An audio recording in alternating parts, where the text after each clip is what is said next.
Hello' everyone. এই মানুহজনৰ নাম মাইকেল চেলৰ। তেখেত হৈছে ষ্ট্ৰেটেজি নামৰ এটা কোম্পানীৰ ফাউণ্ডাৰ। আৰু ষ্ট্ৰেটেজি কোম্পানীটোৱে মেইনলি ক্ৰিপ্ট'কাৰেঞ্চি বিটকইন হোল্ডিং কৰে, লং টাৰ্ম ইনভেষ্টৰ হয়। আৰু আজিৰ সময়ত তেখেতৰ লছ হৈছে $6 বিলিয়ন। আৰু তেখেতৰ টোটেল ইনভেষ্টমেণ্ট আছিলে $55 বিলিয়ন। আৰু এতিয়া লছত আছে $6 বিলিয়ন। আৰু মই এইটো কথা কিহৰ কাৰণে কৈছোঁ, তেখেত এজন সাংঘাতিক ইণ্টেলেকচুৱেল মানুহ। তেখেত থাকে মায়ামি বিচ, মই দেখা পাইছোঁ ইয়াত মায়ামি বিচ, ফ্লৰিডা। তাত আমেৰিকাৰ সকলোতকৈ ধনী মানুহবিলাক তাত থাকে, ফ্লৰিডা মায়ামি বিচ। আৰু তেখেত বিটকইনৰ যেতিয়া জন্ম হৈছিলে তেতিয়াৰ পৰাই তেখেতে বিটকইন হোল্ডিং কৰিছিলে। কিন্তু তেখেতৰ যে আজি ইমান লছ হ'ল, এইটো কিয়ৰ কাৰণে হ'ল সেইটো কথা মই এক্সপ্লেইন কৰিছোঁ। আৰু আমাৰো মানুহবিলাকৰ, আমাৰ যিসকল ইণ্ডিয়ান চিটিজেন আছে, তেওঁলোকৰ এটা বহুত ডাঙৰ মিছকনচেপশ্যন আছে যে আপুনি লং টাৰ্ম ইনভেষ্টিং কৰিলেই ধনী হ'ব। একেবাৰে ভুল কনচেপ্ট। আপুনি লং টাৰ্ম ইনভেষ্টিং কৰিও ৰাস্তাৰ ভিখাৰী হৈ যাব পাৰে। যেনেকৈ ট্ৰেডিঙত আজি 90% মানুহৰ লছতে থাকে, ঠিক তেনেকৈ ইনভেষ্টিঙতো আজি 90% মানুহ লছতেই থাকে। এইটো এটা কমপ্লিটলি মিছকনচেপশ্যন যে ইনভেষ্টিং কৰিলে মানুহ প্ৰফিটত আহে। কিন্তু যদি ট্ৰেডিং কৰিলেও প্ৰফিট নহয়, ইনভেষ্টিং কৰিলেও প্ৰফিট নহয়, প্ৰফিট কেনেকৈ হয়? কিন্তু ৱৰ্ল্ডৰ ডাঙৰ ট্ৰেডাৰবিলাকে যে আজি বিলিয়ন বিলিয়ন ডলাৰ ইনভেষ্টমেণ্ট কৰে, তাৰপিছত বিলিয়ন বিলিয়ন ডলাৰ ইনভেষ্টমেণ্ট কৰিও তাৰপিছত যে বিলিয়ন ডলাৰ প্ৰফিট কৰে, কেনেকৈ কৰে সেইটো কথা মই এতিয়া ক'ম। আৰু মাইকেল চেলৰৰ মই চাৰ্টখন চাইছোঁ, তেখেতে কেনেকৈ ইনভেষ্ট কৰিছিলে। এইটো চাওক, মাইকেল চেলৰৰ ইনভেষ্টমেণ্ট ইয়াত ক'ত ক'ত বাই কৰিছিলে মই চাইছোঁ। ষ্ট্ৰেটেজি ইয়াত টোটেল ইনভেষ্টমেণ্ট আছিলে তেখেতৰ $55.80 বিলিয়ন টোটেল ইনভেষ্টমেণ্ট। আৰু এতিয়া লছত আছে $6 বিলিয়ন। তেখেতৰ এতিয়া $55 বিলিয়ন হৈ গৈছে মোটামুটি $48 বিলিয়ন হৈ গৈছে। আৰু যদি তেখেতে নিজৰ ইনভেষ্টমেণ্ট ষ্ট্ৰেটেজি চেঞ্জ নকৰে, এইটো আৰু কমি আহি থাকিব। এইটো কিহৰ কাৰণে হ'ল? যিসকলে মিউচুৱেল ফাণ্ডত ইনভেষ্টমেণ্ট কৰে লং টাৰ্মৰ কাৰণে, বা SIP কৰে, যিটো ছিষ্টেমত কৰে, ছেইম ছিষ্টেমতে মাইকেল চেলৰে ক্ৰিপ্ট'কাৰেঞ্চি বা বিটকইন বাই কৰিছিলে। আপোনালোকে দেখা পাইছে তেওঁ ক'ত ক'ত বাই কৰিছিলে। এই লেভেলটোত বাই কৰিছে, ইয়াত বাই কৰিছে, আপ ডাউন চবতে বাই কৰিছে তেখেতে। চাওক, তেখেতে আপতো বাই কৰিছে, ডাউনতো বাই কৰিছে, সকলোতে বাই কৰি কৰি গৈ আছে। এইবিলাক পইণ্টবিলাক হৈছে তেখেতৰ বাইং পইণ্ট। এতিয়া প্ৰব্লেমটো হৈছে কি, আপুনি যদি আপতো বাই কৰে বা আপুনি যদি ডাউনতো বাই কৰে, লাইক আপুনি মিউচুৱেল ফাণ্ডৰ SIP ষ্টাইলত আপুনি মাৰ্কেটত বাই কৰে, তেতিয়াও আপোনাৰ লং টাৰ্মত প্ৰফিট নহ'ব পাৰে। ইয়াতে কেনেকুৱা, আপুনি বিটকইনত যেনেকুৱা, ক্ৰিপ্ট'ত যেনেকুৱা, আপোনাৰ গ'ল্ডতো তেনেকুৱা, কুৰেলো তেনেকুৱা, বা ইকুইটিটো তেনেকুৱা, যিকোনো শ্বেয়াৰটো তেনেকুৱা হয়, বা আপোনাৰ commodity, equity, cryptocurrency, forex, bond market, বা আপোনাৰ যিকোনো মাৰ্কেটত আপোনাৰ কণ্ডিশ্যনটো একেই হয়। তাত কণ্ডিশ্যন বেলেগ বুলি একো কণ্ডিশ্যন নাই, তাতে চবতে একেই ছিষ্টেম। আৰু এই প্ৰব্লেমটো ক্ৰিয়েট হৈছে তেখেতে যে টেকনিকেল এনালাইচিছ নামৰ যিটো ছায়েন্স আছে, সেই ছায়েন্সটো নজনাৰ কাৰণে তেখেতৰ গোটেই প্ৰব্লেম ক্ৰিয়েট হ'ল।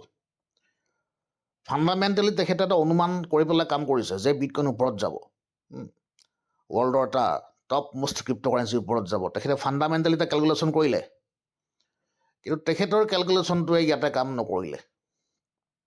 কাৰণ মই এতিয়া মোৰ চাইণ্টিফিক টেকনিকেল এনালাইচিছত মই দেখুৱাই আহিছোঁ, আপুনি ইয়াতে দেখা পাইছে। কাৰণ মই আজি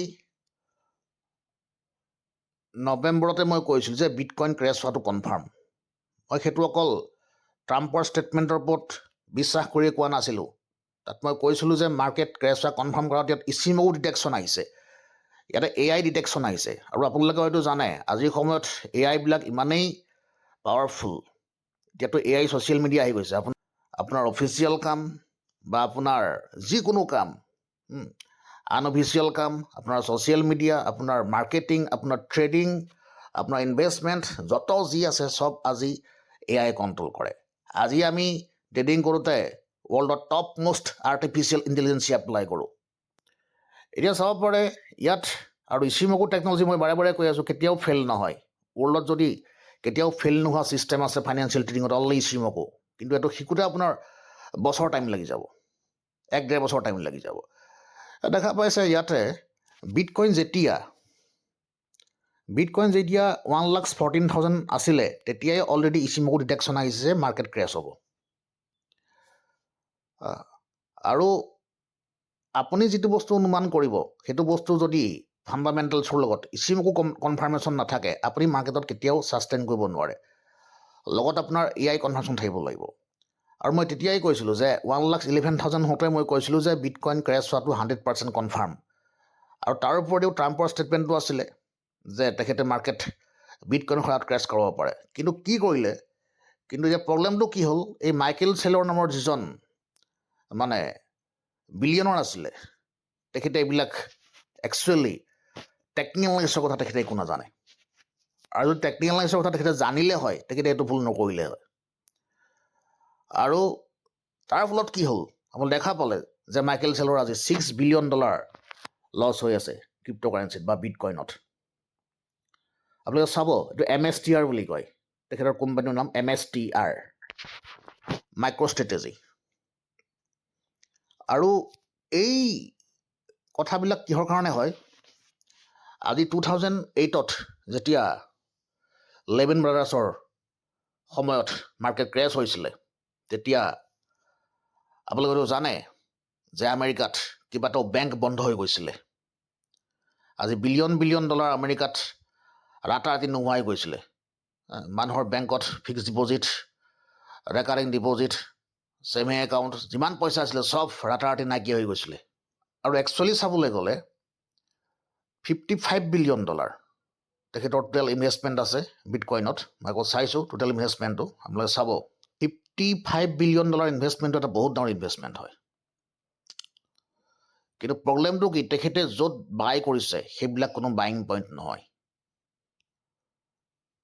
গতিকে আপুনি যদি যিটো বাইং পইণ্ট আছে সেই বাইং পইণ্টবিলাকত আপুনি বাই কৰিব নোৱাৰে। আপোনাৰ $65 বিলিয়ন থাকক, $55 বিলিয়ন থাকক, আপুনি আপোনাৰ $65 ট্ৰিলিয়ন থাকক দৰকাৰ হ'লে। কিন্তু আপুনি যদি পইণ্টটো যদি বিচাৰি নাপায় বা যদি আজিৰ সময়ত আপুনি AI কনফাৰ্মেশ্যন ল'ব নোৱাৰে বা ট্ৰেণ্ড শ্বিফটিং কনফাৰ্মেশ্যন যিটো আমি ইচিমকো কিংকহিৰ সহায়ত লওঁ সেইবিলাক কনফাৰ্মেশ্যন আপুনি ল'ব নোৱাৰে, আপুনি যদি অনুমানিক বাই কৰে যে লং টাৰ্ম ইনভেষ্টিং কৰিলে প্ৰফিট হ'বই, সেইটো আপোনাৰ কাৰণে হ'ব এটা ফাইনেন্সিয়েল ছুইচাইড।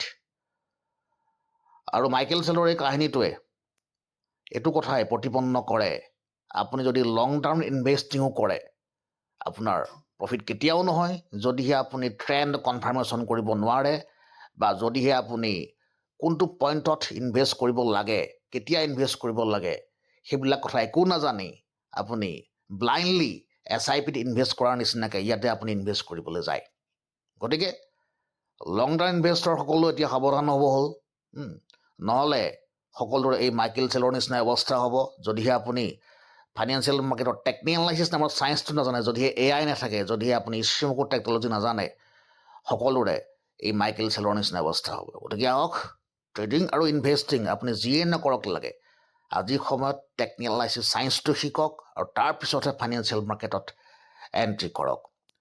আপোনাৰ কিমান টকা আছে ডাঙৰ কথা নহয়, আপোনাৰ লগত 1 কোটি টকাই আছে বা 1000 কোটি টকাই আছে ডাঙৰ কথা নহয়, আপোনাৰ লগত ট্ৰেণ্ড কনফাৰ্মেশ্যন ষ্ট্ৰেটেজি কি আছে সেইটো বহুত ডাঙৰ কথা। আৰু যেতিয়ালৈকে ট্ৰেণ্ড কনফাৰ্ম কৰিব নোৱাৰে ফাইনেন্সিয়েল মাৰ্কেটত আপুনি 1 টকাও ইনকাম কৰিব নোৱাৰে। Thank U.